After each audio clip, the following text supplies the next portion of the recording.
How good can it get versus how bad is it? Simple questions, right? Let's dive in.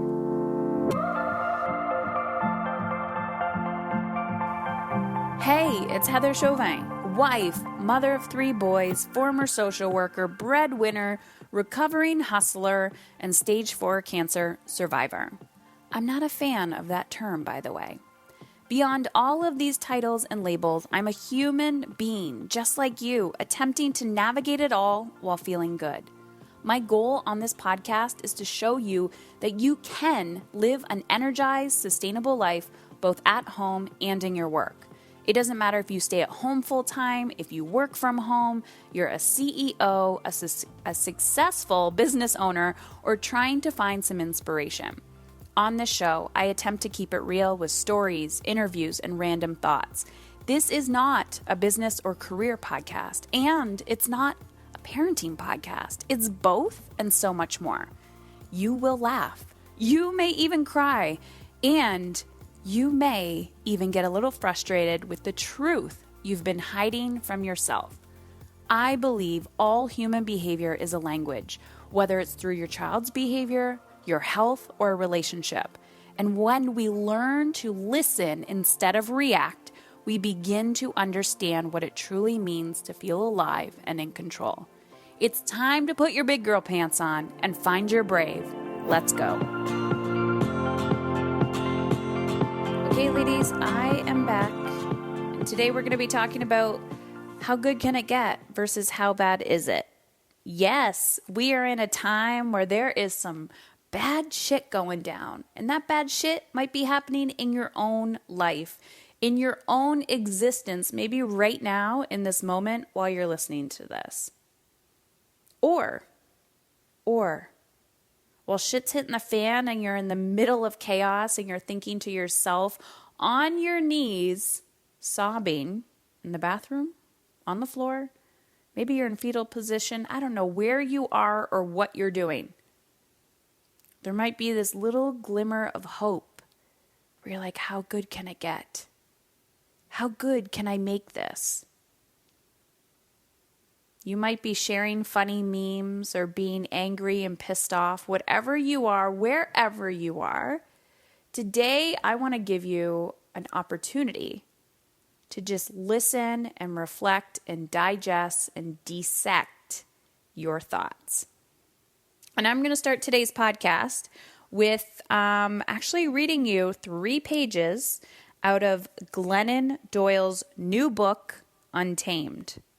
If you have not yet purchased this book, you need to run to your computer and purchase it wherever you can, since you cannot currently leave your home. It is called Untamed by Glennon Doyle. The prologue. Cheetah. 2 summers ago, my wife and I took our daughters to the zoo. As we walked the grounds, we saw a sign advertising the park's big event, the Cheetah Run. We headed towards the family scouting area to view the spots and found an empty stretch along the route. Our youngest, Emma, hopped up on my wife's shoulders for a better view. A peppy blonde zookeeper in a khaki vest appeared. She held a megaphone and a leash of a yellow Labrador retriever. I was confused. I don't know much about animals, but if she tried to convince my kids that this dog was a cheetah, I was getting a cheetah run refund. She began, "Welcome, everybody. You are about to meet our resident cheetah, Tabitha. Do you think this is Tabitha?" "No," the kids yelled. This sweet Labrador is Minnie, Tabitha's best friend. We introduced them when Tabitha was a baby cheetah, and we raised Minnie alongside Tabitha to help tame her. Whatever Minnie does, Tabitha wants to do. The zookeeper motioned towards the park bench behind her. The parked Jeep behind her. A pink stuffed bunny was tied to the tailgate with a fraying rope. She asked, "Who has a Labrador at home?" Little hands shot up in the air. "Whose lab loves to play chase?" Mine, the kids shouted. Well, Minnie loves to chase this bunny. So first, Minnie will do the cheetah run while Tabitha watches to remember how it's done. Then we'll count down. I'll open Tabitha's cage and she'll take off. At the end of the route, just 100 meters that way, there will be a delicious steak waiting for Tabitha. The zookeeper uncovered Tabitha's cage and walked Minnie, eager and panting, to the start line. She signaled to the Jeep and it took off. She released Minnie's leash. We all watched a yellow lab joyfully chase a dirty pink bunny. The kids applauded earnestly. The adults wiped sweat from their forehead. Finally, it was time for Tabitha's big moment. We counted down in unison. 5, 4, 3, 2, 1. The zookeeper slid open the cage door and the bunny took off once again. Tabitha bolted out, laser focused on the bunny, a spotted blur. She crossed the finish line within seconds. The zookeeper whistled and threw her a steak. Tabitha pinned it to the ground with her own oven-mitten paws, hunkered down in the dirt, and chewed while the crowd clapped. I didn't clap. I felt queasy. The taming of Tabitha felt familiar. I watched Tabitha eat the steak in the zoo dirt and thought, day after day, this wild animal chases dirty pink bunnies down a well-worn, narrow path they cleared for her, never looking left or right, never catching that damn bunny, settling instead for a store-bought steak and the distracted approval of sweaty strangers, obeying the zookeeper's every command, just like Minnie, the lab she's been trained to believe she is, unaware that if she remembered her wildness just for a moment, she could tear through zookeepers to shreds. Then Tabitha finished her steak. The zookeeper opened the gate and led her to a small fenced-in field. Tabitha walked through the gate close behind her. The zookeeper picked up the megaphone again and asked for questions. A young girl, maybe 9 years old, raised her hand and asked, "Isn't Tabitha sad? Doesn't she miss the wild?" "I'm sorry, I can't hear you," the zookeeper said. "Can you ask again?" The child's mother said louder, "She wants to know if Tabitha misses the wild." The zookeeper smiled and said, "No, Tabitha was born here. She doesn't know any different. She's never even seen the wild. This is a good life for Tabitha. She's much safer here than she would be out in the wild." While the zookeeper began sharing facts about cheetahs born in captivity, my older daughter, Tish, nudged me and pointed to Tabitha. There, in the field, away from Minnie and the zookeeper. Tabitha's posture had changed. Her head was high and she was stalking, chasing the boundaries the fence created, back and forth, stopping only to stare somewhere beyond the fence. It was like she was remembering something. She looked regal and a little scary. Tish whispered to me, "Mommy, she's turning wild again." I nodded at Tish and kept my eyes on Tabitha as she stalked. I wish I could ask her, "What's happening inside of you right now?" I knew what she'd tell me. She'd say, "Something's off in my life. I feel restless and frustrated. I have this hunch that everything was supposed to be more beautiful than this." I imagine fenceless, wild, open savannas. I want to run and hunt and kill. I want to sleep under the ink-black, silent sky filled with stars. It's all so real I can taste it. Then she'd look back at the cage, the only home she's ever known.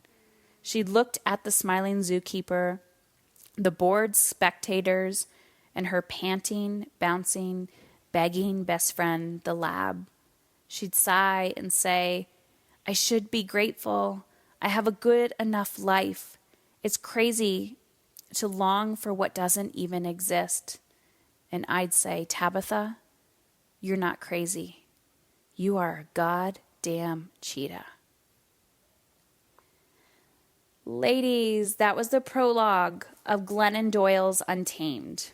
And I didn't screw up too many words this time. I usually do it. So we started today's podcast with how good can it get versus how bad is it? And I've been having a unique time, just like everybody else. And I'm noticing that, there's two types of people. There's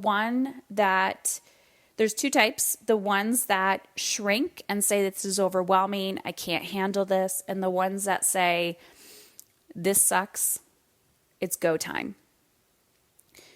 It doesn't matter where you are in the world. Most likely your life has shifted, has changed in some aspect. It might be financially, it might be emotionally, your routines, your relationship stuff is being kicked up in your face. But here's the thing. What we've resisted and persisted to resist, oh my God. What we resist in our lives will persist and grow bigger. And when we have resisted to look at something, whether it was our financial health, whether it was our emotional health, whether it was our physical health, whether it was the health of our relationships, I am telling you right now, that shit is staring you right in the face. You are a goddamn cheetah. There is some wild inside of you. There is a part of you, I guarantee, you have not been honoring, not only through this process, but before. How good can it get versus how bad is it? Which person do you want to be? Which person do you want to be? When you look in the mirror, are you going to say, I'm just going to wait for somebody else's lead so that I can run after that dirty bunny and wait for a steak to be thrown at me? That's typically how we're living our everyday lives. And now it's as if somebody has opened the gate beyond those boundaries, beyond the fence line, and said, go for it. Go for it. Even though currently you might feel like you're in a box, that you can't go anywhere. But here's the thing. The truth is, in my eyes, the veil has been lifted. That the systems that you're living within, the strategy, the protection and safety, the false protection of safety that you believed you had, that you hung on to for so long, was that true? The number one fear that I hear from so many women and men of why they will not create change in their life is because of this false perception of safety. And now that for so many, this false perception of safety has been taken away, you have to ask yourself, am I going to stay stuck in this moment of uncertainty, or am I going to actually do something about it? You have opportunity. And just because again and again and again you've been conditioned to run after that steak, to stay on the same path, to do the same thing day in and day out. And now all of a sudden nobody is there to pull the trigger. Nobody's throwing you steaks. But when you look off into the distance, you see a gate. And the gate is open. Are you the one sitting there waiting for everything to go back to normal? Or are you the one that is curious enough to say, how good can this get? What is beyond these boundaries? Do I remember who I really am? Do I remember who I wanted to be? What do I really love to do? Who was I when I was a little girl?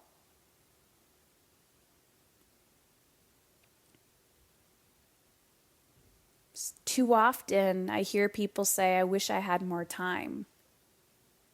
And then when you're granted time or opportunity, you don't know what to do with yourself. Because we're stuck with the emotional baggage, the fear and overwhelm, and truly not knowing how to manage those big emotions. So my question for you today is, how good can this get? How good can you make the opportunities that have been planted in front of you? Or are you going to continuously ask yourself, how bad is it? How bad is it? Your choice, 100% up to you. Are you sitting there? Are you going to sit there and continuously wait day in and day out for things to go back to normal? Or are you going to perk your head up and look for the open gate and the opportunity? That's it, ladies. That's today. I hope that allows you to ponder. Head on over to Instagram. Find me at HeatherChauvin _ and send me a private message. Let me know. What do you think? What are the opportunities? You're gonna want to vomit and shit your pants. What are the opportunities? Change is scary. We've all been forced to change, but guess what? What are you going to do?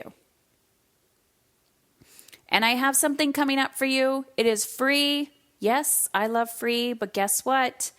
Free also means you are not financially attached to it. Yep. When we have not put $1 of our own hard-earned money to something, we're not all in. But then I also hear people say, I can't afford it. I can't afford it. I can't afford it. So this is your opportunity to engage in working with me before making an actual investment. So I am going to be restarting the live version of my Getting Out of Your Own Way mini series. But here's the deal. So it's going to start next Monday, April 13th. It's going to be in a private Facebook group, but you can go to heatherchauvin.com /workshop. And if you go there, heatherchauvin.com /workshop right now, you can download the PDF. And when you download the PDF, I also have like little videos that bring you step by step through every process. You get all of that right now. So you can actually start working on this stuff. There's also a private Facebook group. Join the Facebook group. And then on April 13th, I will be going in there live and doing these worksheets with you. So if you want to feel in control of your big emotions, if you want to find more alignment, if you want to expand and utilize this time for opportunity to feel more in control of your time, your money, your energy, your relationships, now is the time to get out of your own way. Head on over to heatherchauvin.com /workshop. If you have no idea what I just said, then just go to my website. You will see it at the very top. So heatherchauvin.com, Get Out of Your Own Way mini course. Let's make magic happen. We can do this. How good can it get?